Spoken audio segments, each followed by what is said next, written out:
ये कहानी लेखक की अपनी भावनाओं के द्वारा लिखी गई है। इस कहानी को सुनकर आप अपना मनोरंजन कर सकते हैं। इस कहानी में दर्शाए गए पात्र, उत्पादन और घटनाएं सभी काल्पनिक है। कहानी किसी भी व्यक्ति की भावनाओं, प्रथाओं और परंपराओं का अपमान नहीं करती है। ये कहानी पूरी तरह से काल्पनिक है।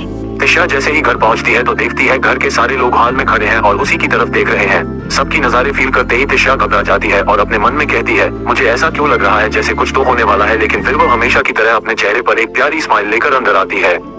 वो जैसे ही अंदर आती है दादी साहू से गले लगा लेती है और कहती है, तुमने पहले क्यों नहीं बताया कि तुम राठौर खानदान से ताल्लुक रहती हो। दादी सा की बात सुनकर तिशा स्माइल करने लगती है और कहती है, इसलिए नहीं बताया क्योंकि मैं अपनी दादी माँ को आपकी तरह ही सरप्राइज देना चाहती थी। तो बताइए कैसा लगा मेरा सरप्राइज। दादी सा उसके चेहरे पर हाथ रखते हुए कहती है, बहुत अच्छा था लगा तुम्हारा सरप्राइज। हम वैसे ही आगे बढ़ते रहना और हमें सरप्राइज करते रहना। हमें जानकर बहुत खुशी हुई कि हमने वेदांश के लिए किसी गलत लड़की को चूज नहीं किया है। तिशा जैसे ही दादी सा से अलग होती है वैसे ही वहाँ पे व्योम आ जाता है और अपने हाथ में पकड़े बुके को तिशा के हाथों में देते हुए कहता है, सॉरी हम लोगों ने तुम्हारा अच्छे से वेलकम नहीं किया था जब तुम्हारी शादी हुई थी, इसलिए अब हम तुम्हारा वेलकम कर रहे हैं। Welcome to family Tisha. Tisha वहाँ खड़े सारे लोगों की तरफ एक बार देखी है और फिर उसके हाथ से उसे बुके को ले लेती है। लेकिन तभी अचानक से व्योम तिशा को गले लगा लेता है और उसके कान के पास जाकर कहता है, खेल तो अब शुरू हुआ है बेबी, वेलकम टू हेल। इतना कहते ही वो उसके एक आंख मार देता है। व्योम की इस हरकत से तिशा एकदम शॉक हो जाती है, लेकिन वो अपने चेहरे पर इस बात को बिल्कुल भी आने नहीं देती है। तभी उसके कान व्योम की आवाज पड़ती है। व्योम सबकी तरफ देखते हुए कह रहा होता है, दादी माँ अब वक्त आ गया है कि हम तिशा को ऑफिशियली तौर पर दुनिया के सामने राजावत खानदान की बहू के रूप में इंट्रोड्यूस करा दें। और हाँ, ये काम हम आज से 4 दिन बाद करेंगे। फिलहाल आज शाम के लिए मैंने एक छोटी सी पार्टी रखी है जिसमें हमारे दोस्त भी आएंगे और हमारा सबसे बड़ा दुश्मन भी। और हाँ तिशा, तुम्हारे लिए एक सरप्राइज है जो तुम्हें शाम को मिलेगा। तिशा खुद को शांत दिखाने की कोशिश करते हुए अपने चेहरे पर एक पहले वाली स्माइल आती है और कहती है, आपका प्यार समझकर मैं बहुत खुश हूँ मिस्टर राजावत। हाँ लवली, आप जैसे दिखते हैं वैसे बिल्कुल भी नहीं है। तिशा आगे कुछ कहती तभी दादी सा उनको चुप करवाते हुए कहती है, तिशा ये तुम क्या मिस्टर राजावत लगा रखी हो। ये तुम्हारे पति का बड़ा भाई है और उस नाते तुम्हारा भी बड़ा भाई हुआ। मिस्टर राजावत अपने बॉस को कहते हैं ब्रदर इन लॉ को नहीं, इसलिए तुम अब से व्योम को भैया या जीजा बुलाओगी। वैसे भी तुम्हारा व्योम साथ दो रिश्ते हैं। तिशा दादी सा की बातें सुनकर कहती है, सॉरी दादी माँ, अब से मैं ध्यान रखूंगी। और वो व्योम के पास जाकर उसके कान में कहती है, मुझे नहीं पता था आपको अपनी छोटे भाई की बीवी पर डोरी डालने की आदत है या फिर उन्हें निकनेम्स देने की। लेकिन सॉरी, मुझे ना अपने ब्रदर इन लॉ से ऐसे निकनेम लेने की आदत नहीं है। इसलिए आगे से कुछ भी कहने से पहले इस बात का ध्यान रखिएगा कि आप जो कह रहे हैं उसका क्या नतीजा निकल सकता है। और फिर वो उससे दूर होते हुए कहती है, फिर शाम को मिलते हैं बड़े भैया। इतना बोल वो वहाँ से चली जाती है। तिशा जैसे ही ऊपर जाकर अपने रूम का गेट बंद करने को होती है वैसे ही कोई बीच में हाथ रख देता है और एक झटके के साथ गेट को खोलकर अंदर घुस जाता है। तिशा पहले तो चौंक जाती है कि ये क्या हो गया, लेकिन जैसे ही उसकी नजर अपने सामने खड़े आदमी पर जाती है उसके अंदर उसका डर हावी होने लगता है और वो पीछे की तरफ होने लगती है। वही व्योम उसको ऐसा करता देख उसके और करीब जाने लगता है। ऐसे ही पीछे जाते जाते वो दीवार से लग जाती है और व्योम दीवार के दोनों साइड हाथ रखकर उसको बीच में ही कैद कर लेता है और कहता है, तो कैसा लग रहा है दोबारा से मेरी जिंदगी में लौटकर वानी। तिशा जैसे ही उसकी बात सुनती है वो एकदम से घबरा जाती है और खुद से कहती है, नहीं ऐसा नहीं हो सकता या मुझे नहीं पहचान सकता, मुझे बस डरना नहीं है। और फिर वो अपने चेहरे पर हैरानी वाले एक्सप्रेशन लाते हुए कहती है, लगता है बड़े भाई आप किसी गलत कमरे में आ गए हैं। मैं तिशा हूँ, वानी नहीं। अगर आपको आपका कैमरा नहीं मिल रहा है तो चलिए मैं आपको कमरा दिखा देती हूँ। व्योम उसकी बात सुनकर स्माइल करने लगता है और कहता है, बस भी करो और कितना नाटक करोगी। मुझे तुम्हारी सच्चाई पता चल गई है। मुझे ये भी पता चल गया है तुमने अपना प्लास्टिक सर्जरी करवा तिशा का चेहरा ले लिया है और उसे अपना चेहरा दे दिया था। तिशा उसकी बात सुनकर हंसते हुए कहती है, अब मुझे पूरा यकीन हो गया है, आपने जरूर कोई नशा कर लिया, तभी तो मुझे वानी बना रहे हैं। और हाँ, क्या कहा आपने, मैं आपकी वानी हूँ, तो फिर जो आपके साथ है वो कौन है। और सबसे इम्पोर्टेंट बात, मैं अपना प्लास्टिक सर्जरी क्यों करवाने लगी जबकि भगवान ने मुझे ऐसे ही इतना प्यारा चेहरा दे रखा है। व्योम तिशा की बात सुनकर उसके बालों को पकड़कर उसके चेहरे को एकदम अपने करीब कर लेता है और कहता है, तुम्हें क्या लगता है तुम मेरे ही भाई से शादी करके मेरे ही घर में आ जाऊंगी और मैं चुपचाप देखता रहूंगा तुम्हें मुझे बर्बाद करते हुए। पता है मुझे सबसे ज्यादा अफसोस किस बात का होता है कि मैं तुम्हें अपने हाथों से क्यों नहीं मारा। अगर मैं तुम्हें अपने हाथों से मारता तो मुझे पता चल गया होता उसी वक्त की जो लड़की उस वक्त राठौर मेंशन में थी वो वानी नहीं थी। और फिर मैं तुम्हारे घर वालों को टॉर्चर करके तुम्हें अपने सामने लाता और फिर तुम्हें अपने हाथों से मारता। लेकिन अब सब कुछ बदल गया है। अब मैं तुम्हें मारना नहीं चाहता हूँ, बल्कि मैं तुम्हें अपनी लाइफ में दोबारा से चाहता हूँ, क्योंकि यह वाली वानी बहुत ज्यादा इंटरेस्टिंग है। पहले वाले बहुत ही ज्यादा डरपोक थी और होली तो इतनी ज्यादा थी कि उसे कोई कुछ भी करवा सकता था। तिशा को व्योम की बातें सुनकर बहुत ज्यादा गुस्सा आ रहा होता है, लेकिन वह अपने गुस्से पर कंट्रोल करते हुए उसके हाथों को पकड़ के मोड़ देती है और कहती है, मैं मान जाऊंगी कि आप नशे में हैं और नशे की हालत में आपने मेरे सामने अपना एक बड़ा सा सीक्रेट रिवील कर दिया है और मैं इस बात को राज रखने की भी तैयार हूँ, लेकिन इसके लिए आपको अभी यहाँ से जाना होगा, नहीं तो आपने जो जो भी मुझसे कहा है मैं वह सब बाहर बता दूंगी। क्योंकि मुझे पसंद नहीं कि कोई मेरी फैमिली को इंसल्ट करे। आप मेरे वानी दी के पति है, इसलिए मैं आपको इस बार जाने दे रही हूँ। व्योम उसकी बात सुनकर जोर जोर से हंसने लगता है और कहता है, मैं तुम्हें 3 दिन का टाइम देता हूँ और तुम इन 3 दिनों में खुद मेरे सामने आकर कबूल करोगी कि तुम वानी हो। और हाँ, आज शाम के लिए तैयार रहना क्योंकि आज तुम्हें बहुत बड़ा सरप्राइज मिलने वाला है। इतना कह वह वहाँ से चला जाता है। व्योम तो वहाँ से चला जाता है, लेकिन उसके पीछे तिशा के मन में हजारों सवाल छोड़ जाता है। तिशा अपने गेट की तरफ देखते हुए कहती है, मैंने तुम्हारे साथ मिलकर कितने सपने सजाए थे इस घर में आने के लिए, तुम्हारी वाइफ बनने के लिए, लेकिन तुमने एक पल में ही मेरे सारे सपनों को तोड़ दिया। तुमने मुझे मेरा सब कुछ ले लिया, मेरे मॉम डैड को मार दिया। जिस वक्त मुझे तुम्हारे धोखे का पता चला ना, उस वक्त पूरी तरीके से टूट गई थी, लेकिन फिर हिम्मत भी तुम्हारे इसी धोखे ने ही दी है। और धोखे का वसूली होता है कि जब मिले तो उसे इंटरेस्ट के साथ लौटाओ। मैंने जिस घर को सजाने के सपने देखे थे, लेकिन अब मैं इसी घर को जलाने के सपने लेकर आई हूँ।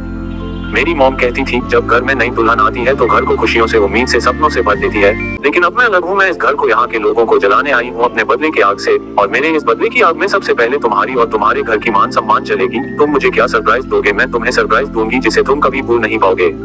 रात का वक्त, तिशा दादी की दी हुई ब्लॉक साड़ी पहनी हुई होती है और अर्श भी ब्लैक कलर का 3 पीस सूट पहना हुआ होता है। तिशा अंश का व्हीलचेयर पकड़ के हाल में एक कोने में खड़ी होती है। तभी वहाँ पे व्योम आ जाता है और वह सामने देखते हुए कहता है, आज से 3 साल पहले तुमने सबको जाना था, लेकिन पहचान में गलती कर दी थी। गलती की सजा तो मिलेगी, बस देखना ये होगा इस गलती की सजा किसे मिलती है। इतना कहते ही वह तिशा को सामने देखने का इशारा करता है। तिशा जैसे ही अपने सामने देखती है तो वहाँ पर उसके मामा मामी खड़े होते हैं, वो भी बहुत ही ज्यादा जख्मी हालत में। 2 बॉडीगार्ड उनको पकड़ के हॉल के बीचों बीच खड़े किए होते हैं। व्योम तिशा के पास से चलकर वानी के पास जाता है और कहता है, मैंने कहा था ना बेबी, मैं तुम्हारे मॉम डैड को मरने वालों को सजा देकर रहूंगा। देखो मैं तुम्हारे मॉम डैड के गुनहगारों को किस हाल में पहुंचा दिया है। अब बारी तुम्हारी है कि तुम इन्हें अपने हाथों से मारना चाहती हो या फिर पुलिस के हवाले करोगी। तिशा जैसे ही व्योम की इस बात को सुनती है, एकदम से घबरा जाती है और अपने मन में कहती है, ये क्या बोल रहा है? मेरे मॉम डैड को इसने तमन्ना और आंशु ने मिलकर मारा है, फिर उनकी मौत के इल्जाम में मेरे मामा मम्मी को क्यों फंसा रहा है? वही वानी रोने का नाटक करते हुए उन दोनों के पास पहुंच जाती है और कहती है, आप लोगों के लिए डैड ने क्या कुछ नहीं किया, लेकिन आप लोग तो वह सांप निकले जो अपने मालिक को ही डस लेता है। बोलिए मामा क्यों मारा मेरे मॉम डैड को? तिशा जो दूर से खड़े होकर ये सब देख रही होती है, वो अपने मन में कहती है, कह दीजिए मामा, ये लोग जो इल्जाम लगा रहे हैं आप पर वह झूठ है और ये लड़की जो आपके सामने खड़ी है वो आपकी वानी नहीं है, बता दीजिए। तिशा के चेहरे के बिगड़ते एक्सप्रेशन को देखकर व्योम को खुशी होने लगती है और फिर वह वानी को कुछ इशारा करता है, जिसे देखते ही वही बॉडीगार्ड के हाथ से बंदूक ले लेती है और वानी के मामा के सर में रखते हुए कहती है, जिस दिन मेरे मॉम डैड मारे थे उसी दिन मैंने कसम ले ली थी कि मैं उनके कातिलों को अपने हाथों से मौत की सजा दूंगी। अब वक्त आ गया है अपने वादे को पूरा करने का। इतना कहकर वह फायर कर देती है, लेकिन अगले ही पल उसका फायर ऊपर झूमर में जाकर लग गया होता है और एक आवाज के साथ वह झूमर नीचे आ गिरता है और वही सारे लोग अपने सामने आश्चर्य से देखने लगते हैं। वानी जैसे ही देखती है उसका हाथ कोई पकड़ कर खड़ा है तो वह उसे घूरते हुए कहती है, तिशा ये क्या हरकत है? तुम्हारी हिम्मत कैसे हुई मेरा हाथ पकड़ने की? तिशा वानी के हाथ से गन को लेते हुए कहती है, क्योंकि मैं नहीं चाहती मेरी बहन के हाथों किसी का खून हो, वो भी उसके मामा का। आई नो इन्होंने बहुत बड़ा पाप किया है और इनको इसकी सजा मिल नहीं चाहिए, लेकिन इसके लिए तुम्हें अपने हाथ को गंदा करने की जरूरत नहीं है। इन्हें पुलिस के हवाले कर देते हैं, वह भी सजा देगी। और फिर वह अपना फोन निकलकर उन दोनों में पास जाकर खड़ी हो जाती है और वही बंदूक उनके माथे पर रखते हुए कहती है, बोलो तुमने क्यों मारा मामा को? क्या वजह थी? तभी व्योम वहाँ आ जाता है और कहता है, तिशा अगर वो तुम्हारे मॉम डैड होते ना तो तुम ऐसी बातें नहीं करती, बल्कि अगर तुम वानी की जगह होती तो कब का उन्हें मारती होती, क्योंकि तुम्हें तो सब जानते हैं तुम कितनी ज्यादा एग्रेसिव हो। और फिर वह उसके पास आकर उसके कान में कहता है, बेकार की मेहनत करना बंद करो। तुम्हें क्या लगता है वो लोग तुम्हें बात का जवाब देंगे? तो मैं तुम्हें बता दूं, ऐसा बिल्कुल नहीं होगा, क्योंकि मैं उन दोनों की जबान को कटवा दिया है। अब वो बेगुनाह होते हुए भी कुछ नहीं बोल सकते और उनका ना बोलना है उनका कसूरवार होना साबित करता है। मैंने तुमसे कहा था ना, तुम्हारी सच्चाई सामने लाने के लिए मैं किसी भी हद तक जाऊंगा। और अब से तुम जब तक मुझे सच्चाई पता नहीं देती तब तक तुम अपनी आंखों के सामने ऐसे ही एक एक करके अपने लोगों को मारता हुआ देखोगी। जो तुम्हारे नजदीक थे, बचा सकती हो तो बचा लो। इतना कहकर वो उस बंदूक को वानी के हाथों में पकड़ा देता है और कहता है, तुम्हें नहीं मानना है ना, तुम मर सकती हो, मैं भी देखता हूँ तुम्हें कौन रोकता है तुम्हें इनसे बदला लेने से।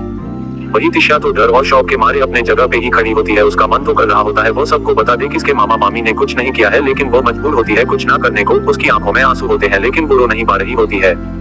वही वानी जैसे ही उन पर फायर करने के लिए तैयार होती है, वैसे ही उन सबके कानों में गोली चलने की आवाज आती है और वो दोनों लोग जमीन पर गिरे हुए मिलते हैं और उन्हें किसी और ने नहीं बल्कि तिशा ने ही मारा होता है। ये देखकर वहाँ पे मौजूद सारे लोग शॉक हो चुके होते हैं, खासकर व्योम।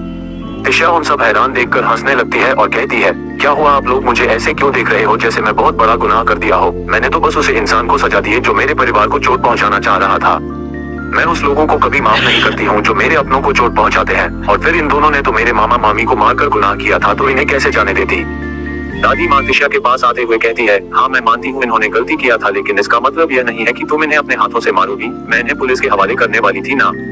तिशा दादी माँ की बातें सुनकर उन्हें देखने लगती है और कहती है, लेकिन अगर मैं ही नहीं मानती तो भैया के दबाव में आकर वानीति को इन्हें मरना पड़ता है और कैसे अपनी आंखों के सामने उसको खूनी बनते हुए देख सकती थी। दादी माँ तिशा के गाल पर हाथ रखते हुए कहती है, मैं जानती हूँ तुमने अपनी बहन को गुनाह से बचने के लिए खुद गुनाह कर दिया है, लेकिन अब तुम मुझसे वादा कर दोबारा ऐसा कभी नहीं करोगी। मैं जब तक यहाँ पे थी मैं वानी को उन्हें नहीं मरने देती। दादी माँ की बातें सुनकर तिशा अपने मन में कहती है, आप उन्हें नहीं मरने देती लेकिन ये लोग उन्हें जीने नहीं देते और उन्हें मैंने इसलिए तुम्हारा है ताकि मैं उन्हें इन लोगों से बचा सकूं। मैं उन्हें ऐसी जगह पर शूट किया है कि उनका वहां से बहुत ज्यादा ब्लड लॉस होगा और सबको लगेगा वो लोग इतना खून बहने की वजह से मर जाएंगे और फिर वो बेफिक्र हो जाएंगे और मैं उसी बात का फायदा उठाकर उन लोगों के हाथ से उन्हें बचा कर ले जाऊंगी, क्योंकि मेरे रहते हुए मेरे अपनों को कोई नहीं मार सकता। फिर वो दादी माँ की तरफ देखकर स्माइल करने लगती है और कहती है, सॉरी, आज के बाद ऐसा कभी नहीं होगा। और फिर वहाँ पे खड़े बॉडीगार्ड्स की तरफ इशारा करते हुए कहती है, यहाँ पे खड़े होकर आपको तमाशा क्या देखे, इन दोनों को यहाँ से हटाओ और ले जाकर इन्हें जला दो 15 मिनट के अंदर।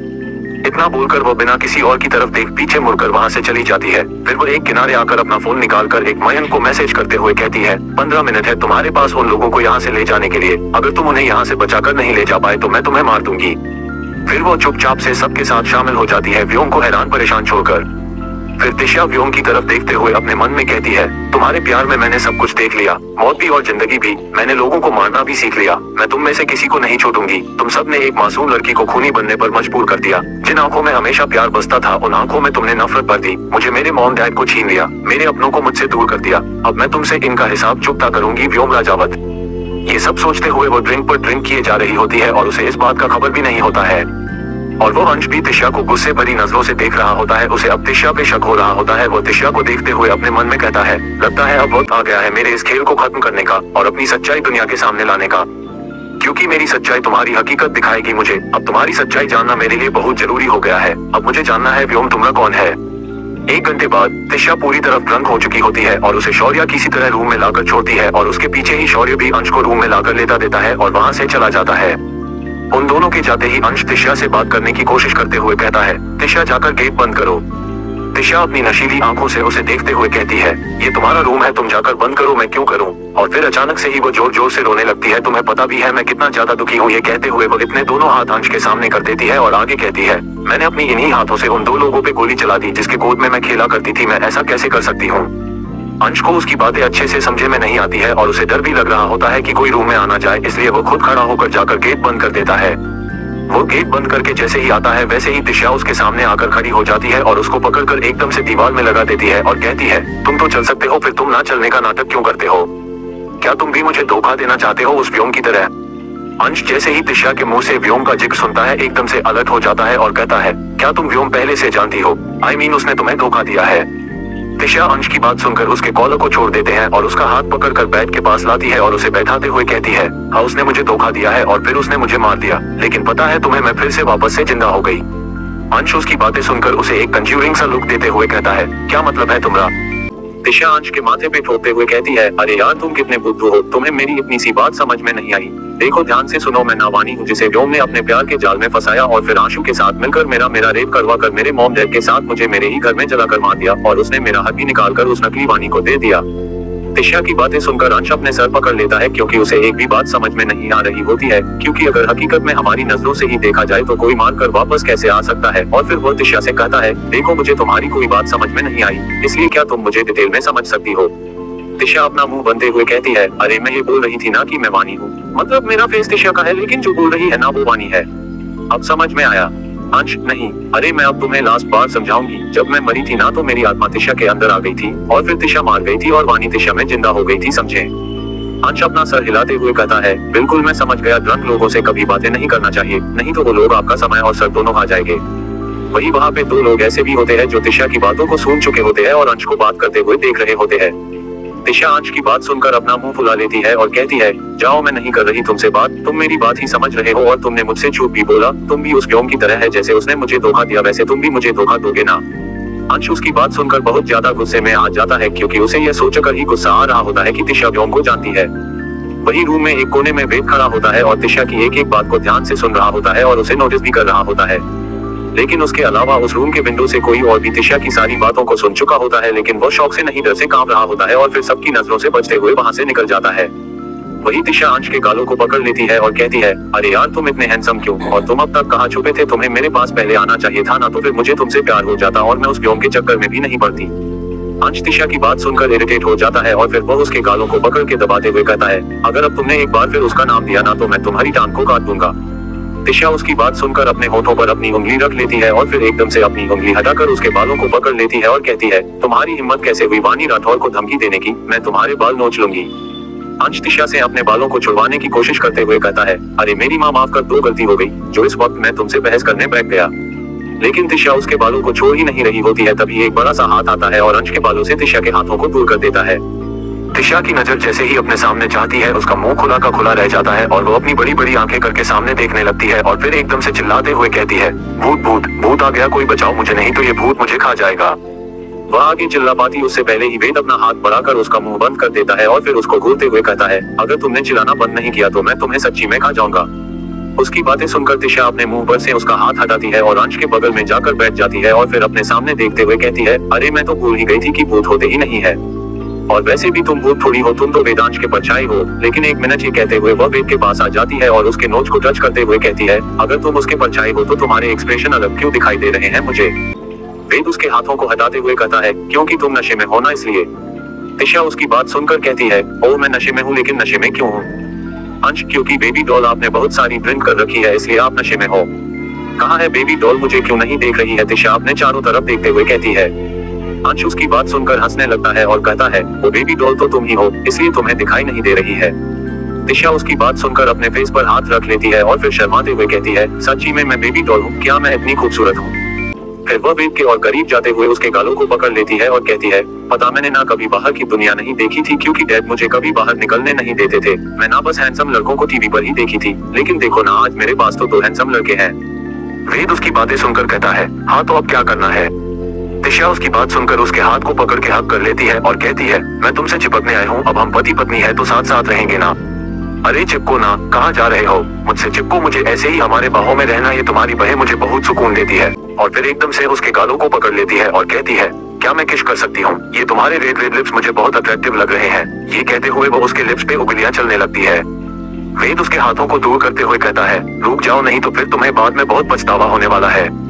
नहीं, मैं नहीं रुक रही है और मुझे कोई पछतावा भी नहीं होगा। तुम्हें पता है मैंने किसी को लिप्स पे किस नहीं किया, लेकिन मुझे आज करना है। इतना कहते हुए वो उसके लिप्स की तरफ झुकने लगती है।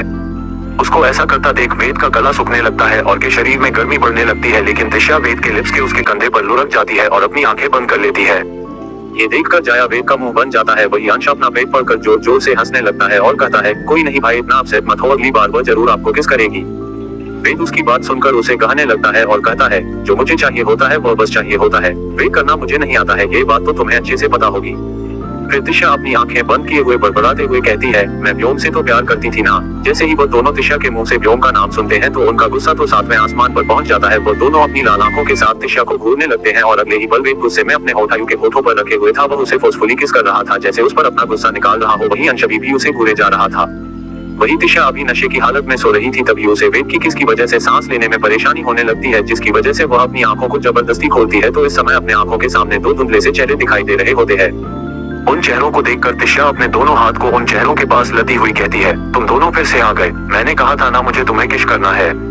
वो दोनों जैसे ही तिशा की इस बात को सुनते हैं उनके चेहरे पर एक शैतानी मुस्कुराहट आ जाती है। वेद तिशा के चेहरे को देखते हुए कहता है, मना किसने किया है, जो तुम्हें करना है कर सकती हो। तभी अचानक से ही तिशा वेद के सर के पीछे अपना हाथ रखकर उसे अपनी तरफ खींचती है और उसके होठों पर अपने होंठ रखकर उसके होठों पर चूमने लगती है। वही वो अपने दूसरे हाथ से अंश का सर अपनी गर्दन के पास रख देती है और इसी के साथ उसकी आंखें बंद हो जाती है। वही वो दोनों तो तिशा की इस हरकत से सदमे में ही चले गए होते हैं, लेकिन अगले ही पल उनके चेहरे पर कातिल मुस्कान खिल जाती है और अंश अब तिशा की गर्दन पर बहुत ही लाइटली किस कर रहा था, जैसे तिशा की गई हरकत से उसका गुस्सा खत्म ही हो गया है। वही वेद का भी यही हालत था, वह भी बहुत ही सॉफ्टली तिशा के होठों पर किस किए जा रहा होता है। धीरे धीरे करके उन दोनों के हाथ तिशा के सीने पर जाकर रुक जाते हैं। कुछ देर बाद जब तिशा को सांस लेने में प्रॉब्लम होने लगी तो वेद उसको छोड़ देता है। वही तिशा की हालत देखकर अंश भी उससे अलग हो जाता है, लेकिन अगले ही पल अंश ने तिशा के होठों पर कब्जा जमा लिया होता है और वही वेद ने उसकी दूसरी तरफ गर्दन पर, और वो दोनों एक बार फिर से उसे किस कर रहे होते हैं। किस करते समय उन्होंने इस बात का भी ध्यान रखा था कि तिशा की नींद ना खुले, क्योंकि वह नहीं चाहते थे वह समय जागने के बाद उनकी वाइफ उनको खुद से दूर कर दे। इस समय बस उन्हें अपनी वाइफ को प्यार करना था। कुछ देर बाद वो दिनों तिशा से अलग होते हैं और देखते हैं तिशा के लिप्स सूज गए थे और की कॉलर फोन पर भी हल्की लाल निशान पड़ गए होते हैं, जो उन दोनों माफिया पतियों के दिए हुए होते हैं। वो निशान देखकर उन दोनों के चेहरे पर हल्की सी स्माइल आ जाती और अंश कहता है, इस समय तिशा अपने होश में नहीं है और अगर मम्मी से आगे बढ़े तो वो गलत समझ लेगी या फिर उसे हमारी सच्चाई भी पता चल सकती है। वेद उसकी बातों को इग्नोर करते हुए कहता है, ये सब छोड़ो और तुम सबसे पहले मिस्टर राठौर की जन्म कुंडली निकालो और क्या करते थे, किसी से मिलते थे, क्या कहते थे, हर एक चीज, और ये वानी राठौर कौन है ये भी पता करो। अंश वेद की बात सुनकर कहता है, वानी राठौर व्योम उनकी वाइफ है। वेद अंश की बात को काटते हुए कहता है, मैं असली वानी राठौर की बात कर रहा हूँ। मैं उस वानी राठौर को देखना चाहता हूँ जिसकी बात तिशा कर रही थी। अंश कंज्यूरिंग लुक देते हुए कहता है, भाई आपको पता भी आप क्या बोल रहे हैं। तिशा जो बातें बोल रही थी आपको उनमें से एक बात भी समझ में आए? मुझे उसकी बातें तो समझ में नहीं है, लेकिन मैं इतना समझ चुका हूँ जो इस वक्त हम लोग के सामने वानी राठौर दिखाई दे रही है वो असल में वानी है ही नहीं। अब मुझे कुछ भी करके सबसे पहले वानी राठौर के बारे में सब कुछ जानना है। अगर ये वही राठौर खानदान है तो समझ लो वानी राठौर सच में मर चुकी है और उसे मरने वाला कोई और नहीं व्योम ही होगा। और उस राठौर खानदान से तिशा का क्या कनेक्शन है ये भी पता करो, क्योंकि जितना सिंपल सब कुछ दिख रहा है उतना सिंपल कुछ भी नहीं है। तो तिशा डर कर अपने घर वालों के सामने नहीं बोलती थी, वह किसी को जैसे ही जान से मार देती। ये कैसे हो सकता है? कुछ दिनों में कोई कैसे बदल सकता है? कुछ तो है जो हम देख कर भी नहीं देख पा रहे हैं। तिशा का राठौर खानदान से जितना गहरा कनेक्शन होगा समझ लो उतना ज्यादा खतरा है उसको, इसलिए जितनी जल्दी हो सके इस गुल्डी को सुलझा दो। वही दूसरी तरफ तमन्ना यानी हमारी नकली वानी कुछ देर पहले सुनी हुई बातों के बारे में सोच रही होती है और फिर वो एकदम से चिल्लाते हुए अपने कमरे का सामान इधर उधर फेंकने लगती है और कहती है, नहीं ऐसा नहीं हो सकता है। तिशा वानी कैसे हो सकती है जबकि उसका हौद खुद मैंने अपनी आंखों से निकलते हुए देखा था। वो कैसे जिंदा बच सकती है? और अगर वो सच में वानी है तो मुझे उसे मारना ही होगा। मैं किसी को पता नहीं लगने दे सकती कि असली वानी जिंदा है। अगर वो सबके सामने आ गई तो मैं अपना सब कुछ खो दूंगी। जी हाँ, ये वानी ही थी जो तिशा के कमरे के बाहर खड़े होकर उसकी सारी बातों को सुन चुकी होती है। नेक्स्ट मॉर्निंग तिशा की जैसे ही नींद खुलती है तो वो खुद को वेदांश के ऊपर पाती है, जिसे देखते ही वो तुरंत उसे दूर हो जाती है और कहती है, सॉरी मैं गलती से आपके ऊपर सो गई थी। लेकिन वेदांश उसकी बातों को सुनकर भी कोई रिएक्ट नहीं करता है, चुपचाप से उसे ऐसे ही देख रहा होता है, जिसे देखकर तिशा उसके करीब जाती है और उसे हिलाते हुए कहती है, अरे क्या हुआ, आप बोल क्यों नहीं रहे हो? कहीं ऐसा तो नहीं मैं आपके ऊपर सो गई थी इसलिए आपकी आवाज वापस से चली गई? कभी तो आप अच्छे वाले बोलना शुरू किए थे, अब मेरी वजह से वो आवाज भी चली गई। वही जैसे ही वेद तिशा की इस बात को सुनता है कि वो बोलना शुरू कर दिया है तो वो एक पल के लिए तो डर ही जाता है, क्योंकि उसे लग रहा होता है कि इसे रात की सारी बातें याद है। लेकिन जब वो सुनता है कि उसने 2-3 दिन पहले से बोलना शुरू कर दिया है तब उसकी जान में जाना है और अपने मन में अंश को कोसते हुए कहता है, ये लड़का मुझे पहले नहीं बता सकता था कि यह बोलने की शुरू कर दिया है। और फिर वो खुद को शांत करते हुए कहता है, अब तुम चुप भी हो जाओ, मैं बिल्कुल ठीक हूँ, मुझे कुछ नहीं हुआ है। वही तिशा जब वेद की इतनी कोल्ड आवाज सुनती है तो वो एकदम से डर जाती है और फिर जबरदस्ती का अपने स्माइल आते हुए कहती है, क्या हुआ, आप ऐसे क्यों बोल रहे हो? क्या आप हमसे गुस्सा है? वेद उसे घूरते हुए कहता है, तुम्हें नहीं पता क्या हुआ और तुम्हें नहीं लगता है तुम्हें मुझे एक्सप्लेन करना चाहिए कल रात के बारे में? तिशा जैसे ही वेद के मुंह से कल रात का जिक्र सुनती है उसका माथा ठनक जाता है और वो अपने मन में कहती है, जहाँ तक मुझे याद है कल रात को मैं वहाँ पर खड़ा कर ड्रिंक कर रही थी और उसके बाद क्या हुआ मुझे तो कुछ याद ही नहीं आ रहा है। 1 मिनट कहीं मैं पीने के बाद कुछ उल्टा सीधा तो नहीं कर दिया? ये ख्याल जैसे ही उसके दिमाग में आता है उसके चेहरे का रंग उड़ जाता है, जिसे देखकर वेद अंदर ही अंदर मुस्कुराने लगता है। और वही तिशा अपनी आंखों में खौफ लिए उसकी तरफ देखने लगती है और फिर कहती है, क्या किया था मैंने कल रात को? वेद उसका डरा हुआ चेहरा देखकर एंजॉय करने लगता है और फिर कहता है, अब तुम खुद याद करो तुमने कल रात को क्या किया था और जब याद आ जाए मुझे एक्सप्लेन कर देना, मतलब क्या था तुम्हारा? तिशा जैसे ही कुछ कहने को होती है कि तभी उसके फोन की रिंग बजती है और वह जैसे ही अपने फोन पर फ्लैश हो रहे हैं नाम को देखते हैं वो तुरंत अपनी जगह से उठकर चली जाती है। वही वेद उसे जाता हुआ देखकर अपने मन में कहता है, बस 2 दिन के अंदर तुम्हारी पूरी सच्चाई मेरे सामने होगी, फिर मैं डिसाइड करूंगा तुम्हारे साथ क्या करना है। 10 बजे तिशा अपने सीक्रेट अड्डे पर खड़ी होती है जहाँ पे उसके मामा मामी को रखा हुआ होता है। तिशा जैसे ही अंदर जाती है तो देखती है उसके मामा मामी होश में आ चुके हैं और वो क्यूरियस होकर अपने चारों तरफ देख रहे होते हैं। लेकिन इन दोनों की नजर जैसे तिशा पे पड़ती है वो डर से कांपने लगते हैं और पीछे की तरफ होने लगते हैं। अरे आप दोनों डरिए मत, यह आपके मरने नहीं आए हैं, बल्कि इसने तो आप दोनों को बचाया है। इसने गोली है इसलिए चलाई ताकि यह हम दोनों को बचा सके, मयंक ने आते हुए कहा। वही तिशा की आंखों ये सब देखकर आंसू आ गए होते हैं, लेकिन वो तुरंत अपने आंसुओं को पोंछकर उनके सामने जाकर खड़ी हो जाती है और कहती है, कैसे हो आप दोनों? अंगद राठौर, वानी के मामा और मनिका राठौर मामी। तभी तिशा देखती है अंगद जी कुछ बोलने की कोशिश कर रहे हैं लेकिन वो बोल नहीं पा रहे हैं, इसलिए वो मयंक को इशारा करती है, जिसे देखते ही वो अपना फोन उनके हाथों में दे देता है। अंगद जी उसे लिखते हैं, तुम कौन हो और हमें क्यों बचाता?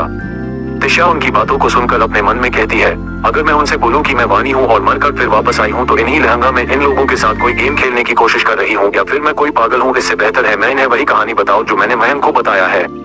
फिर वो एक लंबी सांस लेते हुए कहती है, मैं तिशा राठौर, कविता राठौर की बेटी, पर मैंने आप लोगों को इसलिए बचाया क्योंकि मुझे पता है आप लोगों ने मॉम डैड को नहीं मारा है, आई मीन मामा मामी को। मुझे पता है उन लोगों को व्योम और आशुतोष, व्योम की मॉम और उनकी बुआ ने मिलकर मारा है, क्योंकि जब उसे घर को जलाया जा रहा था उसे वक्त में वहीं पर थी, लेकिन मैं उन लोगों को बचाने के लिए कुछ नहीं कर पाई मरते हुए देखने के अलावा।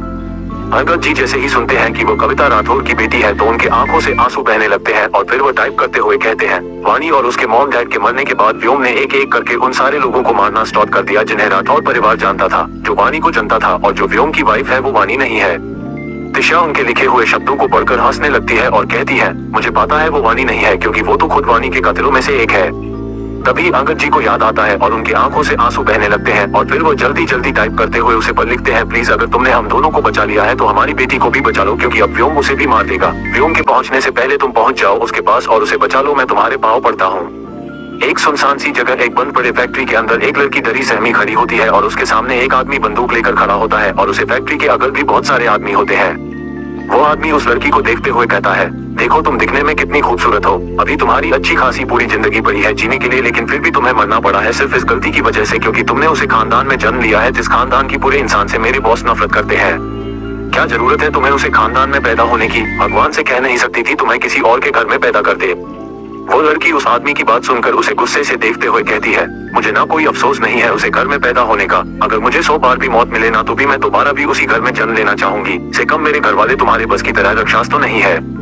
वो आदमी उस लड़की की बात सुनकर हंसने लगता है और कहता है, चलो अच्छा है तुम्हें मरने से डर नहीं लगता तो चलो अब मैं भी अपना काम करके निकलता हूँ यहाँ से। यह बोलकर वो अपने गन को लोड कर लेता है और उसकी तरफ पॉइंट कर देता है, लेकिन तभी एक साया खिड़की के रास्ते से अंदर आता है और अपने हाथ में रखे चीज को उसकी तरफ ठीक देता है जिससे उसकी आंखें चलने लगती है और वो चिल्लाने लगता है। इस बात का फायदा उठाकर वो उस आदमी के सर पे पीछे पार कर देती है और उसे लड़की का हाथ पकड़ के वहाँ से निकल जाती है, लेकिन शोर सुनकर बाहर खड़े आदमी भी अंदर आ जाते हैं और वो सब उन्हें खिड़की से बाहर निकलते देख लेते हैं और वो लोग भी उनके पीछे लग जाते हैं। वो लड़की कोई और नहीं तिशा ही होती है जो अपने मामा की लड़की विभा को वहाँ बचाने आई होती है। तिशा विभा का हाथ पकड़ के जंगल की तरफ भागने लगती है और उसके पीछे आ रहे आदमी उन दोनों के ऊपर लगातार फायर करने लगते हैं, लेकिन आगे जाकर उन दोनों का रास्ता ब्लॉक हो जाता है और तब तक वो सारे आदमी भी उन लोगों के करीब पहुंच गए होते हैं। तिशा विभा को अपने पीछे करती है और उन सब से फाइट करने के लिए तैयार हो जाती है। वो कुछ ही देर में 3-4 गुंडों को मार के गिरा देती है, लेकिन तभी उसके बाजू पे एक गोली छूकर चली जाती है जिससे वो नीचे गिर जाती है और फिर वो सारे गुंडे इसी बात का फायदा उठाकर उन दोनों की तरफ आगे बढ़ने लगते हैं, लेकिन तभी वहाँ पे ब्लैक कपड़ों में 4-5 बॉडीगार्ड आ जाते हैं और बिना एक सेकंड गवाए उन सबको मार के गिरा देते हैं। तिशा किसी तरह उठकर अपनी जगह से खड़ी होती है क्योंकि उसके हाथ के साथ साथ गिरने की वजह से उसके घुटनों और पैरों में भी काफी चोट लग चुकी होती है। तिशा उन सब के सामने खड़ी हो जाती है और विभा को प्रोटेक्ट करते हुए कहती है, देखो तुम लोग आगे बढ़ाने की कोशिश मत करना नहीं तो मैं तुम सबको मार दूंगी। वह सारे बॉडीगार्ड तिशा की बात सुनकर कंफ्यूज हो जाते हैं और फिर कहते हैं, सॉरी मैम आप हमें गलत समझ रही है, हम आपके यहाँ चोट पहुँचाने नहीं आए हैं बल्कि हम तो आपकी मदद कर रहे थे। तिशा उनकी बात सुनकर उन्हें कंफ्यूजन भरी नजरों से देखने लगती है और कहती है, क्या मैं आप सबको जानती हूँ? तभी उन बॉडीगार्ड्स के बीच से दीपक बाहर निकल कर आता है और कहता है, हाँ मैं तो आपको जानता हूँ, आप वही बेटर्स हो ना जिसे मैं उसे दिन होटल में मिला था, बस समझ लो तुमने मुझे खाना खिलाया था और मैंने उसका उधार चुकता कर दिया आपको बचाकर। तिशा दीपक को देखकर पहचान जाती है और कहती है, लेकिन मेरा तो कोई उधार नहीं था आप पे, आपने वहाँ खाना खाया था और बिल भी पे किया था। दीपक तिशा की बात सुनकर अपने मन में कहता है, अरे मैंने आपको बताया, आप बात को यहीं पर खत्म कर देती है क्या, लेकर बैठ गई। मैं आपको ये तो बोल नहीं सकता, आपके पति ने भेजा है मुझे आपको बचाने के लिए। और फिर वह प्रेजेंट में आते हुए कहता है, हाँ पता है मुझे, मैंने तो बस आपको इंसानियत के नाते बचा दिया क्योंकि मैं अपने सामने किसी बेगुनाह को मारते हुए नहीं देख सकता।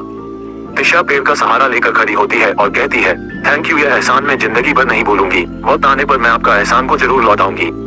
वो इतना कह ही रही होती है कि तभी वहाँ पे मयंक आ जाता है और वह जैसे ही देखता है तिशा को चोट लगी है तो तुरंत उसको जाकर संभालते हुए कहता है, तुम्हें क्या जरूरत थी अकेले आने की, लग गई ना चोट, तुम खुद का ख्याल नहीं रख सकती हो।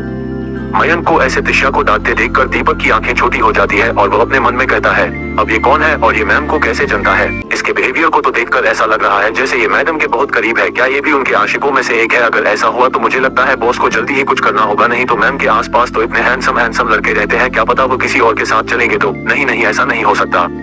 ये सब सोचते हुए वो मयंक को घूर कर देखने लगता है और फिर एक झटके से मयंक को तिशा से अलग कर देता है और कहता है, बच्चे की जान लोगे क्या? उन्हें चोट लगे, उन्हें इस वक्त अस्पताल ले जाने की जरूरत है, ना कि तुम्हारे गले लगाने की। मयंक पहले तो दीपक के ऐसे खींचे जाने की वजह से गुस्से में आ जाता है, लेकिन जब उसकी बातों को सुनता है तो वह तिशा का हाथ पकड़े हुए कहता है, तिशा हम सबसे पहले हॉस्पिटल चलते हैं, तुम्हें जल्द से जल्द इलाज की जरूरत है। तिशा मयंक के हाथों से खुद को छुड़ाती है और कहती है, मुझे कहीं नहीं जाना है, मुझे जल्द से जल्द घर पहुंचना होगा, क्योंकि अगर मैं घर नहीं पहुंची तो बहुत बड़ा हंगामा हो जाएगा, इसलिए बस विभा को सेव करो। इतना बोलकर वो वहाँ से जाने लगती है, लेकिन तभी दीपक उसे रोकते हुए कहता है, लेकिन ऑफिस हालत में घर कैसे जा सकती है, आपको पता भी आपको कितना ज्यादा चोट लगी है। मयंक भी उसकी हाँ में हाँ मिलते हुए कहता है, हाँ तिशा, पहले अपना इलाज करवाओ फिर घर चले जाना।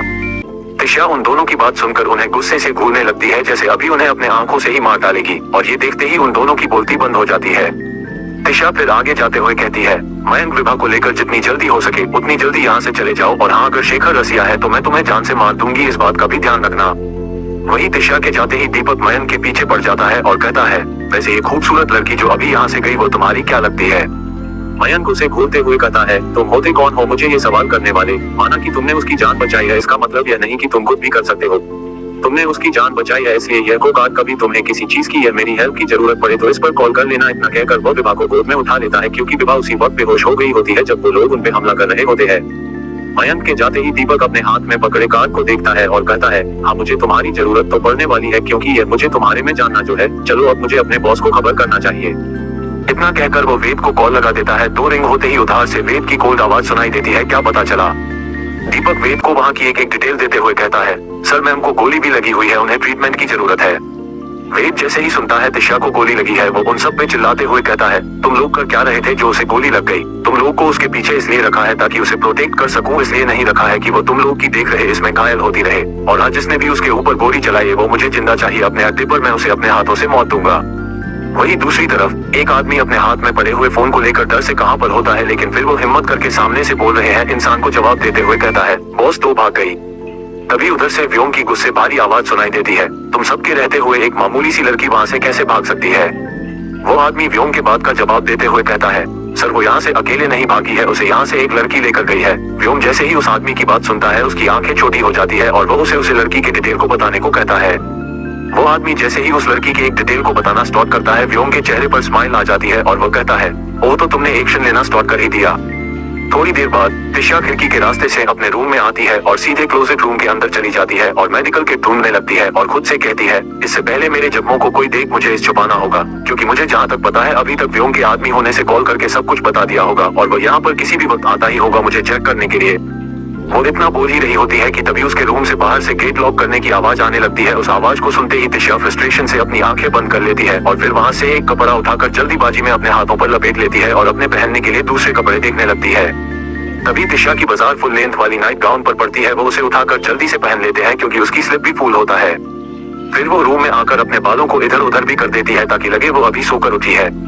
फिर वो अपनी आंख मसलने का नाटक करते हुए गेट के पास पहुंचती है और गेट खोलते हुए अपनी अलसाई आवाज में कहती है, क्या हुआ आप सब इतनी रात को मेरे गेट के बाहर क्या कर रहे हो?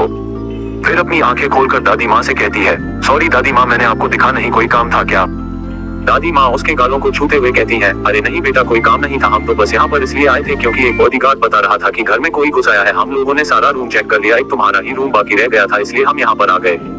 तिशा दादी माँ की बात सुनकर शौक होने का नाटक करते हुए कहती है, क्या सच्ची में कोई घर में घुस आया है? चलिए जल्दी से आप मेरा रूम भी चेक कर लीजिए, क्योंकि अगर वो किसी और के रूम में नहीं मिला है तो हो सकता है मेरे रूम में ही हो, और मैं इतनी जल्दी किसी चोर के हाथ मारना नहीं चाहती। और फिर वो व्योम की तरफ अपनी नफरत भरी नजरों से देखते हुए अपने मन में करती है, प्लेन बहुत अच्छा है लेकिन अफसोस तुम्हें कोई फायदा नहीं होने वाला। तिशा जैसे ही रास्ते से हटती है वैसे ही दादी माँ और बाकी घर वाले अंदर चले जाते हैं, लेकिन व्योम वही खड़ा होकर तिशा के चेहरे पर आए हुए शिकन को नोटिस कर रहा होता है। लेकिन फिर वो भी कुछ सोचकर रूम के अंदर चला जाता है। सब लोग चोर को ढूंढने में लगे होते हैं, लेकिन वही व्योम की निगाहें फर्श पर गिरे खून की बूंद पर होती है। व्योम झुककर उस खून की बूंद को अपने उंगली से टच करता है और उसे देखते हुए कहता है, मतलब मैं सही था, वहाँ पर तुम ही गई थी। तभी शौर्य बाहर क्लोजेट रूम से आते हुए कहता है, व्योम भाई यहाँ भी कोई नहीं है, लगता है उसे बॉडीगार्ड को ही कोई गलतफहमी हुई है, खामखा उसने हम सबकी नींद आराम कर दी। फिर एक एक कर से सब रूम से बाहर जाने लगते हैं, लेकिन तभी व्योम एकदम से सबको रोक देता है और कहता है, तिशा तुम्हारे कपड़ों पर यह खून कैसा लगा हुआ है? तिशा उसका सवाल सुनकर एक सेकंड के लिए घबरा जाती है, लेकिन फिर अपने चेहरे पर नॉर्मल एक्सप्रेशन लगाते हुए कहती है, कहाँ पर है खून? व्योम तिशा के करीब आते हुए उसको नीचे देखने का इशारा करता है। तिशा की नजर जैसे ही नीचे देखती है तो उसका गाउन जो उसके घुटने पर टच हो रहा होता है वहाँ पर खून के निशान बन गए होते हैं। तिशा उस निशान को देखकर एकदम से घबरा जाती है और वही व्योम नीचे की तरफ झुकने लगता है, लेकिन तभी तिशा उसे हाथ दिखाकर रोक देती है और कहती है, बड़े भैया इसका उसे जोर से कोई लेना नहीं है, इसलिए मुझे लगता है आपके सवाल नहीं कर तो अच्छा है। व्योम तिशा की बात सुनकर मुस्कुराने लगता है और दादी की तरफ देखते हुए कहता है, अरे तुम ऐसी बातें क्यों कर रही हो? तुम हमारे घर की एक मेंबर हो और तुम्हारा ख्याल रखना हमारा इतना दे तो हमें जाना ही होगा कि तुम्हें कुछ हुआ तो नहीं है। क्यों दादी, मैं सही कह रहा हूँ ना? आप नहीं जानना चाहूंगी इन्हें हुआ क्या है? दादी माँ भी व्योम की बात सुनकर तिशा के पास आ जाती है और कहती है, तिशा हमें देखने दो, तुम्हें चोट लगी है क्या? इतना कहकर वह जैसे ही उसका गाउन उठाने के लिए अपना हाथ बढ़ती है, वैसे ही तिशा उनका हाथ पकड़ लेती है और एक ऑकवर्ड स्माइल करते हुए कहती है, दादी माँ आप जो समझ रही है ऐसा कुछ भी नहीं है, मुझे कोई चोट नहीं लगी है। व्योम, अगर तुम्हें चोट नहीं लगी है तो ये फिर खून कैसा? तिशा व्योम की बात सुनकर अपनी आंखें बंद कर लेती है और फिर अपना सर नीचे करके कहती है, सॉरी बड़े भैया, लेकिन मुझे नहीं लगता कि मुझे आपके इस सवाल का कोई जवाब देना चाहिए। व्योम तिशा की बात सुनकर थोड़ा इरिटेट हो जाता है और गुस्से में भी आ गया होता है, इसलिए वो थोड़ा ऊंची आवाज में चिल्लाते हुए कहता है, मैं तुमसे जितना पूछा है बस उसका जवाब दो और दिखाओ तुम्हें हुआ क्या है।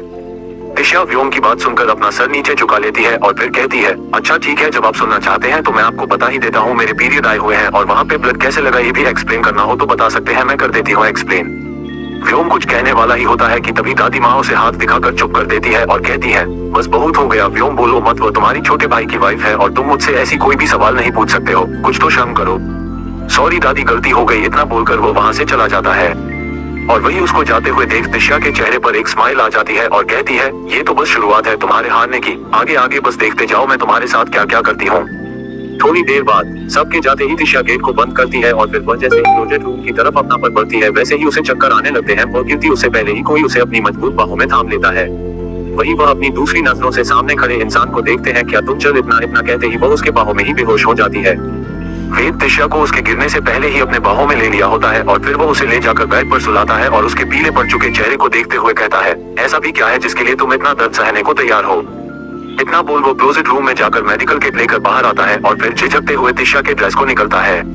वो जैसे ही उसे ड्रेस को निकलता है तो देखता है तिशा ने उस ड्रेस के अंदर बस अंडरगारमेंट से पहन रखे हैं, जिसे देखने के बाद उसकी आंखें उसके शरीर पर ही जाम जाती है और उसका गला सूखने लगता है। लेकिन फिर वो अपनी आंखें बंद कर लेता है और कहता है, सीट में ये क्या सोच रहा हूँ, वो भी इस सिचुएशन में, मैं ऐसे कैसे बहक सकता हूँ? फिर वो एक लंबी सांस लेता है और अपनी आंखें खोलता है और फिर वो धीरे धीरे उसके चोट को साफ करके उसे पर बैंडेज करता है। फिर उसके पैरों के पास बैठकर उसके घुटनों पर भी ऑइंटमेंट लगता है। तिशा को ट्रीट कर लेने के बाद जल्दी से वो कंबल उठाकर उसको ऊपर से नीचे तक अच्छे से कवर कर देता है और फिर उसके बगल में लेटकर उसके चेहरे को देखने लगता है। लेकिन जब उसे बर्दाश्त नहीं होता तो धीरे से उसके करीब आता है और उसके लिप्स को अपने लिप्स से दबाते हुए सक करने लगता है। वही दूसरी तरफ वही एक अंधेरी जगह पर बंद कमरे में कुछ आदमी पड़े हुए होते हैं। तभी उस रूम का गेट खुलता है और एक आदमी अंदर आता है। वो कोई और नहीं, अंश था। अंश आगे आया और उन गुंडों को मारते हुए कहा, तुम्हारी हिम्मत कैसे हुई मेरी बीवी को हाथ लगाने की? उसकी तरफ नजरें उठाने वाले की मैं आंखें निकाल लूंगा और तुम लोगों ने उसे हाथ लगाने की गलती की है जिसकी सजा सिर्फ मौत है।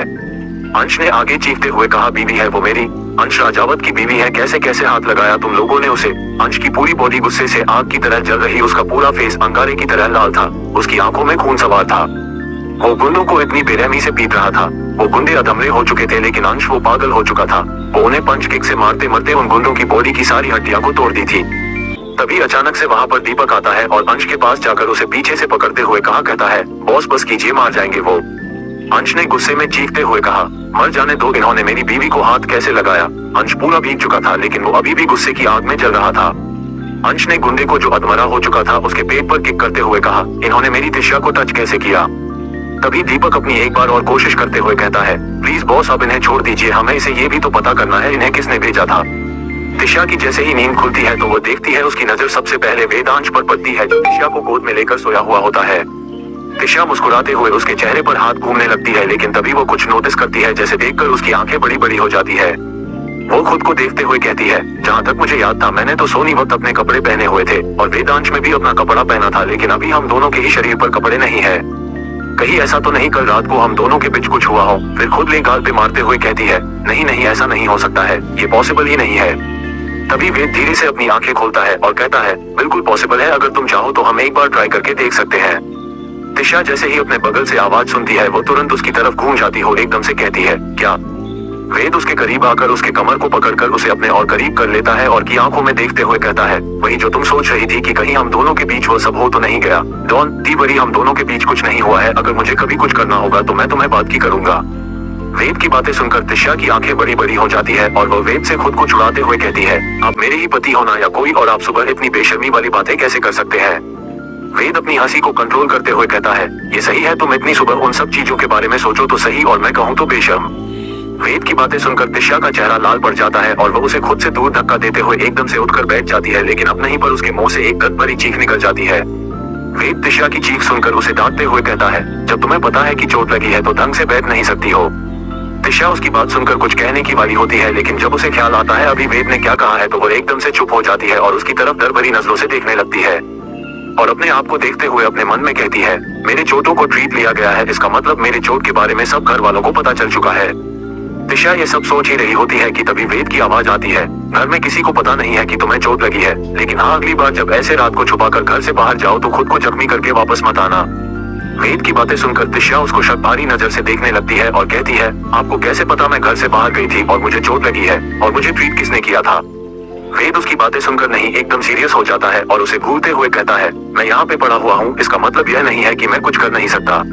मैं यहाँ बैठे बैठे भी अपनी कंपनी को चला सकता हूँ, तो तुम्हारे बारे में जानना मुश्किल कैसे हो सकता है? मैं तुम्हारे बारे में सब कुछ जानता हूँ जितना शायद तुम भी नहीं जानती हो। और हाँ, तुम कल रात में बेहोश हो गई थी तो मुझे कॉल करके यहाँ पर अपने आदमी बुलाने पड़े तुम्हें देखने के लिए। तिशा उसकी बातें सुनकर एकदम चुप पड़ जाती है, लेकिन फिर वो उससे नजरें मिलते हुए कहती है, तो क्या फिर आप मुझसे कोई सवाल नहीं करोगे कि मुझे चोट कैसे लगी और मैं इतनी रात को कहाँ गई थी? तुम क्या करती हो, कहाँ जाती हो, मुझे इससे कोई मतलब नहीं है। मुझे सिर्फ चीज से मतलब है कि तुम्हें किसी भी हालत में चोट नहीं करनी चाहिए। तुम बाहर जाकर किसी का मर्डर करती हो या किसी खिलाफ साजिश करती हो, मुझे कोई फर्क नहीं पड़ेगा जब तक तुम खुद सुरक्षित हो। और रही बात तुमसे सवाल करने की, तो मैं तुमसे कोई सवाल नहीं करूंगा क्योंकि मैं तुम पर ट्रस्ट करना चाहता हूँ और मैं तुम्हारी प्राइवेसी की रिस्पेक्ट भी करता हूँ। बस तुम इस बात का ख्याल रखना, जो तुम छुपा रही हो उसके बारे में तुमसे पहले कोई और ना आकर बता दे। मैं तुम्हारी सच्चाई तुम्हारे मुंह से सुनना चाहता हूँ, किसी और से नहीं। इसलिए जितनी जल्दी हो सके उतनी ही जल्दी तुम मुझे अपने बारे में बताने की कोशिश करना। बाकी मैं हूँ तुम्हें प्रोटेक्ट करने के लिए। आज के बाद तुम्हें एक खरोच नहीं आएगी, मेरा तुमसे वादा है। तिशा उसकी बात सुनकर इतना ज्यादा शॉक हो गई होती है कि वो वहाँ से चुपचाप उठकर चली जाती है। बाथरूम में जाकर वो खुद को मिरर में देखते हुए कहती है, नहीं तुम मेरे बारे में कुछ नहीं जान सकते हो, क्योंकि तुम भी उसी का खून हो जिसने मुझे इस मोड़ पर लाकर खड़ा किया है। तो मैं तुम सब पर तो विश्वास कभी नहीं करूंगी। तुम सिर्फ मेरे लिए एक मोहरा हो जिसे यूज करके मुझे अपने दुश्मनों को बर्बाद करना है। अगर उस रास्ते में तुम भी आए तो मैं तुम्हें भी बर्बाद कर दूंगी, लेकिन मैं अपने मकसद से कभी पीछे नहीं हटूंगी। मुझे अब और ज्यादा अलर्ट रहना होगा, इससे पहले कि इस मेरे बारे में कुछ पता चले। वहीं दूसरी तरफ व्योम के बड़े से लैब के अंदर खड़ा होता है और वहाँ पे बहुत सारे डॉक्टर एक्सपेरिमेंट कर रहे होते हैं। एक डॉक्टर आगे आकर व्योम को एक लिक्विड दिखाते हुए कहता है, सर जो आपने हमें रिसर्च पेपर दिए थे उस हिसाब से हम इस पर काम तो कर रहे हैं, लेकिन अभी हम इसमें सक्सेसफुल नहीं हो पाए हैं। वो डॉक्टर अपनी बात आगे बढ़ाते कहता है, ये ड्रग्स तो हम लोगों ने काफी पावरफुल बना दिया है और इससे शरीर में इंजेक्ट करते ही एक इंसान के अंदर एक हाथी के जितना पावर आ जाएगा, लेकिन वो इंसान 2 घंटे के अंदर मर जाएगा। व्योम डॉक्टर की बात सुनकर उसे घूरने लगता है और कहता है, मैंने इतने लोगों को इसलिए मारा था कि तुम ये बता सको कि यह एक्सपेरिमेंट यूजलेस है। भूलो मत, इस एक्सपेरिमेंट को पाने के लिए मेरे डैड ने अपनी जान गंवा दी। राजावत खानदान का बड़ा बेटी होने के बावजूद भी मुझे राजगद्दी नहीं मिली, इसलिए अब मैं वो सब अपने पावर की मदद से हासिल करूंगा और इसके लिए मुझे सबसे पावरफुल बना होगा जिसे कोई मर ना पाए, ना कोई हथियार और ना ही कोई इंसान। डॉक्टर उसकी बात सुनकर अपना सर नीचे कर लेता है और कहता है, आप एक दिन जरूर पागल बनेंगे। हम इस पर लगातार काम कर रहे हैं और लोगों पर इसका एक्सपेरिमेंट भी कर रहे हैं। बस कुछ टाइम और चाहिए, उसके बाद हम लोग अपने काम में सक्सेसफुल हो जाएंगे। लेकिन फिर वो रुक जाता है और व्योम की तरफ देखते हुए कहता है, लेकिन क्या आपने सच में राठौर खानदान के सारे मेंबर को मार दिया है? क्योंकि आपको पता है ना, अगर राठौर खानदान का एक भी इंसान जिंदा होगा तो आपको उससे कितना ज्यादा नुकसान होगा, क्योंकि उसके खून की एक बूंद आपके पूरे पावर को पवार को एक मिट्टी के ढेर की तरह गिर सकती है। व्योम उसकी बात सुनकर उसका कॉलर पकड़ लेता है और कहता है, तुम अपने काम पर ध्यान दो, मैं क्या करता हूँ ये क्या नहीं, इस बात पर नहीं। इतना बोलकर व्योम वहाँ से जाने लगता है कि तभी वो डॉक्टर पीछे से चिल्लाते हुए कहता है, मैंने सुना है कविता राठौर की बेटी आ चुकी है और उसकी नसों में भी राठौर खानदान का खून ही दौड़ता है। बाप कोई भी हो, लेकिन उसकी माँ तो कविता राठौर ही थी ना। जितना जल्दी हो सके उसे रास्ते से हटा दो, क्योंकि मैं अपने काम को उसे लड़की के हाथों बर्बाद होते भी नहीं देख सकता। वहीं दूसरी तरफ तिशा अंकल जी और उसकी बेटी के पास बैठी होती है। मयंक भी वहीं पे होता है। तिशा उन सबको देखते हुए कहती है, आप सबको इस शहर को छोड़कर जाना होगा, नहीं तो व्योम आप सबको मार देगा और अब मैं और अपनों को मरते हुए नहीं देख सकती हूँ। इसलिए आप लोग कल ही इस शहर को छोड़कर ऑस्ट्रेलिया के लिए निकल रहे हैं, मैं इसका बंदोबस्त कर दूंगी। इतना बोलकर वो मयंक के पास दूसरे रूम में चली आती है और कहती है, तुम जितना जल्दी हो सके इनको यहाँ से निकलने का तैयारी करो। मयंक तिशा की बात सुनकर अपना सर पकड़ लेता है और कहता है, तिशा तुम जितना आसान समझ रही हो उतना आसान नहीं है उन लोगों को यहाँ से बाहर भेजना, वो भी उनकी आइडेंटिटी चेंज करके। तुम्हें पता भी नहीं है, लेकिन व्योम ने हर जगह अपने आदमी बैठा रखे हैं विभा को पकड़ने के लिए। तुम ही सोचो, अगर उन्हें पता चल गया कि तुम्हारे मामा मामी भी जिंदा है तो वो क्या करेगा। तिशा मयंक की बात सुनकर परेशान हो जाती है और कहती है, फिर तुम ही बताओ ना, मैं क्या करूं? मैं ऐसे तो नहीं छोड़ सकती ना उन्हें मरते हुए। मयंक उसकी बात सुनकर एक गहरी सांस लेता है और कहता है, इसमें तुम्हारी मदद तुम्हारा पति कर सकता है। तिशा मयंक की बात सुनकर हंसने लगती है और कहती है, तुम पागल हो, तुम्हें पता भी तुम क्या बोल रहे हो। जो इंसान खुद के हाथ से खाना ठीक नहीं खा सकता, तुम बोल रहे हो वह मेरी मदद करेगा, और अगर कर भी दे तो मैं उससे मदद लूंगी क्यों, जबकि मुझे अच्छे से पता है कि वो उसे इंसान का भाई है जिससे मैं सबसे ज्यादा नफरत करती हूँ। वो कभी भी अपने भाई का शादी का मेरा नहीं जो उसके भाई को मारना चाहती है। मयंक तिशा की बात सुनकर स्माइल करने लगता है और कहता है, लगता है तुम अपने पति को अच्छे से जानती नहीं हो। उसका नाम वेदांश राजवात है और अंडरवर्ल्ड में उसका नाम शैडो है, जिसे आज तक किसी ने देखा है, लेकिन उसका नाम भी काफी है लोगों में अपनी दहशत फैलाने के लिए। और इतना ज्यादा क्रूएल है कि अगर किसी इंसान के पीछे पड़ जाए तो वो उसकी हड्डियों को भी नहीं छोड़ना।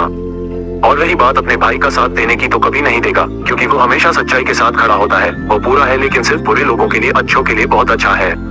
भले वो बेड पे पड़ा हो लेकिन फिर भी वो अपने एक फोन कॉल से पूरे देश को चला सकता है। और तुम इतने विश्वास के साथ कैसे कर सकती हो कि उसके हाथ में काम नहीं करते। ऐसा भी तो हो सकता है वो नाटक कर रहा हो, क्योंकि तुम ही सोचो, जो इंसान पूरी तरीके से पैरालाइज था वो अचानक से बोलने लगता है और तुम्हें ये बताता है कि वो अभी अभी ठीक हुआ है और इस बारे में घर वालों को कुछ नहीं बताना। इसका मतलब तो साफ है, वो घर वालों से अपनी सच्चाई छुप रहा है। तो हो सकता है वो वैसे ही चल भी सकता है, लेकिन वो किसी रीजन की वजह से तुम्हें और दुनिया को दिखाना चाह रहा हो कि वो अपाहिज है। मेरी बात मानो तो तुम्हें अपनी कहानी उसे बता देनी चाहिए और उस मोहरे को व्योम के पास पहुंचने के लिए यूज किया था ना, अब उसे बर्बाद करने के लिए यूज करो। मयंक की बात सुनकर तिशा अपना चेहरा दूसरी तरफ कर लेती है और कहती है, कभी नहीं, मैं जीतने के लिए किसी की फीलिंग्स के साथ नहीं खेल सकती। वैसे भी मुझे मेरा बदला लेकर इन सबसे दूर चले जाना है। मयंक तिशा की बात सुनकर हंसने लगता है और कहता है, अरे वो तिशा कहा गई तो अपना बदला लेने के लिए किसी भी हद तक जाने को तैयार थी, किसी को मारने को तैयार थी, लेकिन अब वही तिशा किसी के फीलिंग्स के साथ खेलने नहीं चाहती है, या यूं कहे वेदांश के फीलिंग्स के साथ खेलने नहीं चाहती। कहीं ऐसा तो नहीं तुम्हें उससे प्यार हो गया हूँ, और वैसे भी हो भी सकता है क्योंकि तुम दोनों तो हमेशा एक दूसरे के साथ ही रहते हो, एक दूसरे के साथ ही सोते हो, तो तुम दोनों के बीच प्यार होना ये कोई बड़ी बात नहीं है। तिशा मयंक की बात सुनकर चिल्लाते हुए कहती है, बस बहुत हो गया, मुझे उससे कोई प्यार नहीं है। मैं मजबूरी में उसके साथ उसके कमरे में रहती हूँ और बीवी हूँ, इसलिए मुझे उसके पास उसके कमरे में सोना भी पड़ता है। मयंक तिशा के कंधे पर हाथ रखते हुए कहता है, इतना ज्यादा चिल्ला क्यों रही हो, प्यार होना कोई बुरी बात नहीं है। तुम्हारी मॉम का भी यही सपना होगा कि उनकी बेटी की जिंदगी में कोई राजकुमार है और उसकी जिंदगी खुशियों से भर दे, उसे बहुत प्यार करे। हो सकता है तुम्हारा वो प्यार वेदांश ही हो। तिशा अपनी आंखें बंद कर लेती मयंक की बातें सुनकर और कहती है, होना ही मेरा पति है और ना ही मेरा प्यार। मेरे लिए सिर्फ वो एक मोहरा है, ये शादी सिर्फ दिखावा है मेरे लिए इस रिश्ते का कोई मतलब नहीं है। मयंक तिशा की बात सुनकर कुछ देर तक चुप रहता है और फिर वो अपने हाथ उसके सामने करते हुए कहता है, देखो ये हाथ भी हमारे हैं और यह उंगलियां भी हमारी है, लेकिन देखो फिर भी ये 5 उंगलियां बराबर नहीं है। इस तरह हर एक इंसान भी एक जैसा नहीं होता है। वानी को प्यार में धोखा मिला, उसकी वो किस्मत थी, इसलिए मतलब नहीं है कि तुम किसी से प्यार करना बंद कर दोगी।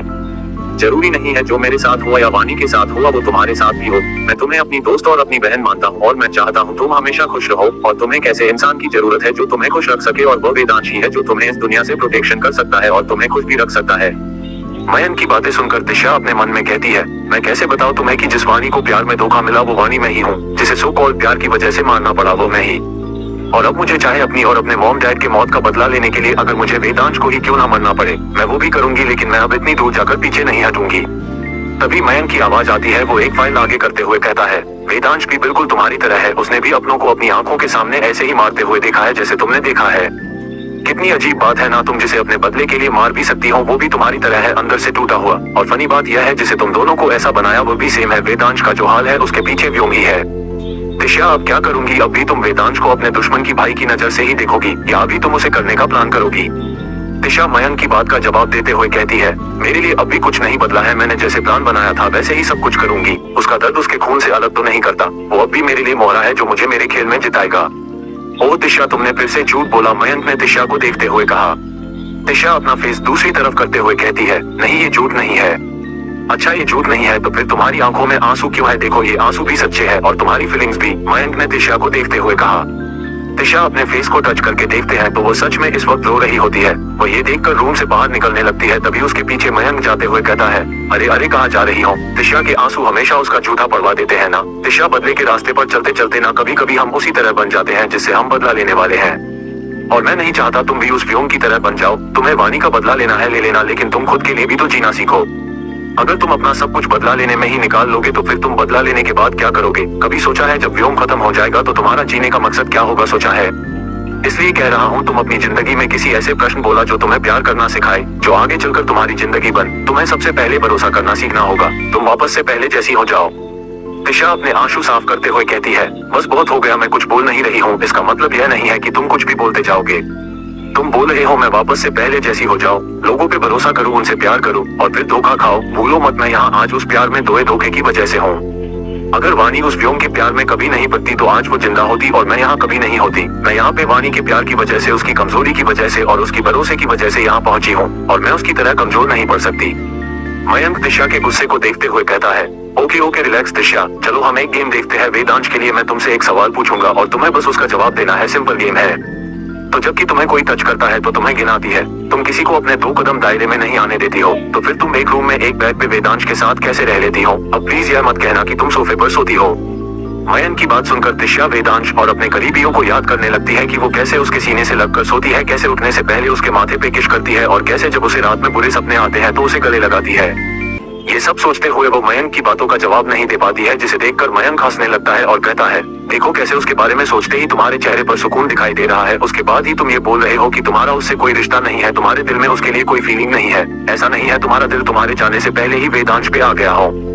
दिशा मयंक की बात सुनकर उसे घूरते हुए कहती है, मैं दिल में नफरत की सिवा किसी और चीज के लिए जगह नहीं है। कभी कभी लोग चोरी चुपके अपनी जगह बना लेते हैं, दिशा मयंक ने दिशा से कहा।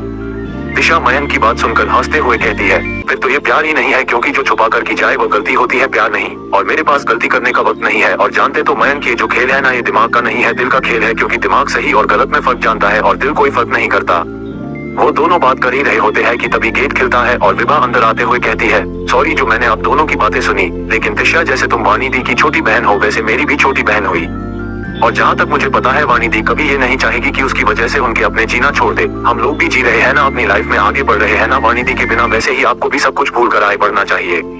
और हाँ, मैं यहाँ से कहीं नहीं जा रही हूँ। वाणी दी मेरी भी दी थी और उनके गुनहगारों को सजा मुझे भी देना है। मैं तुम्हें उन कातिलों के बीच अकेला छोड़कर नहीं जा सकती हूँ। दिशा उसके हाथ को अपने आप से दूर करते हुए कहती है, नहीं तुम्हें यहाँ से जाना होगा। बोलो मुझे नहीं पहचानते हैं, लेकिन वो लोग तुम्हें जरूर जानते हैं। अगर तुम गलती से भी व्योम के हाथ लग गई तो वो तुम्हें मार डालेगा। विभा दिशा की बात सुनकर अपने कान में हाथ रख लेती है और चिल्लाते हुए कहती है, व्योम व्योम व्योम, मैं अब और नहीं सुन सकती इस नाम को, प्लीज इसका नाम लेना बंद करो। और हाँ, उनसे सिर्फ तुम्हारे साथ ही गलत नहीं किया है। तुम्हें वाणी दी और पोकेमोन डेड की मौत का बदला लेना है, तो मुझे भी उसे अपने मॉम डैड का बदला लेना है। इसलिए ये बदला तुम्हारे अकेले का नहीं है, मेरा भी है। दिशा उसकी बातें सुनकर अपनी आंखें बंद कर लेती है और मयंक की तरफ देखते हुए कहती है, इनको यहाँ से लेकर जाओ, क्योंकि जिस रास्ते पर मैं चल रही हूँ वो रास्ता बर्बादी का है और इस बर्बादी के रास्ते पर मैं किसी और को नहीं चलने दूंगी। प्लीज इतनी जल्दी हो सके यहाँ से इनको लेकर जाओ। विभा दिशा को देखते हुए कहती है, ठीक है मैं यहाँ से चली जाऊंगी, लेकिन एक बार मेरी बात मान लो तुम भी। एक बार अपने रिश्ते को मौका देने की कोशिश जरूर करना। एक बार प्यार पे भरोसा कर लेना, क्योंकि मैं वेदांश राजावत को जानती हूँ, वो औरों की तरह नहीं है और जिंदगी हर बार मौका नहीं देती है इंसान को। इसलिए एक बार अपने बदले को साइड में रखकर अपने दिल से पूछना तुम्हारा दिल क्या चाहता है और फिर वही करना। दिमाग को कुछ देर के लिए खुद पर हावी मत होने देना। इतना बोलकर वो वहाँ से चली जाती है। उसके जाते ही दिशा मयंक को ऑर्डर देते हुए कहती है, तुम इसके फ्लाइट की टिकट रेडी करवाओ, बाकी इसके मॉम डैड को हम बाद में भेजेंगे यहाँ से, क्योंकि वैसे भी वो लोग तो मर चुके हैं व्योम के नजरों में।